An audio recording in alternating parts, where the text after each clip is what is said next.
Desert lands of southern Tajikistan were developed in 40s, 50s of the last century. The Soviet Union was in dire need of gunpowder and the raw material for this was cotton. Mountainous area inhabitants were forcibly displaced to Vakhsh Valley. As a result, for many years, this land has been fertile.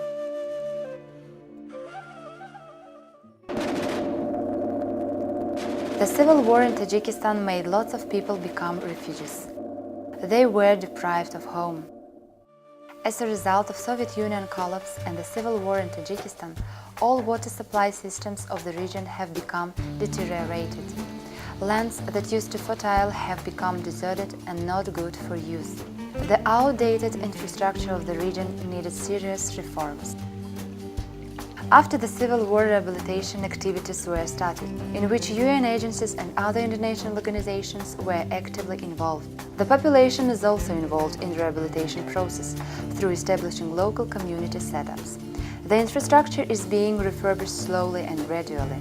Rehabilitation of irrigation and drinking water supply systems is going on. The UNDP area office in Chartreuse, established in 1997, actually working and operating in 10 districts of Western Khartoum Oblast. And starting from its beginning, this office has implemented many projects in different sectors, like health, education, agriculture, development of local economy, empowering the local authorities and building the capacity of the community. And plus, we implemented many projects in water and sanitation, as we are now in one of the projects which recently was completed, and this project was implemented by UNDP area office in Chartreuse with the funding by the ECHO Tajikistan, which provides the water to the population of the Jilikul district center.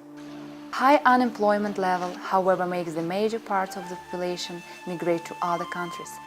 With the purpose of community mobilization and decision-making process, and also in the implementation of projects at the local level, UNDP promoted and supported establishment of the Jamaat resource centers at the very lower level of the community. This organization is community-based organizations, and UNDP granted them some funding for the microcrediting, and from the interest rate they receive, they implement the small infrastructure projects at the community level. With assistance of Talman Jamaat Resource Center and means of labor migrants, they glassed windows in the local school, procured a printer for the computer classroom and 50 sets of school desks. The only place of leisure for local people, Kimball Club, an international calls office, was built and furnished for funds collected by labor migrants. This place was allotted for construction of a watershed. It is 1 hectare here. Because of course war, construction works had been stopped. One of the most important problems here is shortage of drinking water. We take water from the canal. There is no water for 4 months here. We use water from Eric's and from the places of its accumulation. Now some of our pupils are in clinics because of dirty water consumption.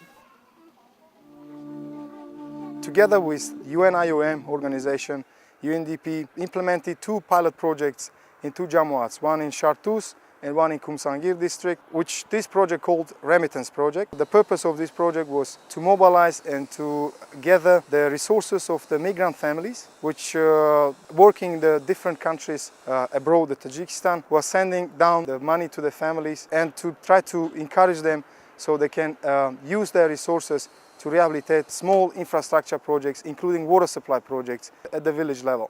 This initiative is started only in 2 Jamaats because there were pilot projects, and UNDP believes that this initiative will be launched in other places where we have the Jamaat Resource Center. And UNDP also believes that this mechanism is the best one when the community is participating, community is mobilized, starting from the beginning of the project implementation. And we think that this increases the ownership among the community, and plus the thinking of the community changes significantly toward the operation and maintenance of those infrastructure projects and future sustainability. Since nowadays shortage of drinking water, main one. With support of labor migrants, we are planning to put the watershed into operation. We've already collected 4,000 somoni. If we refurbish it, then we would be able to drink pure water.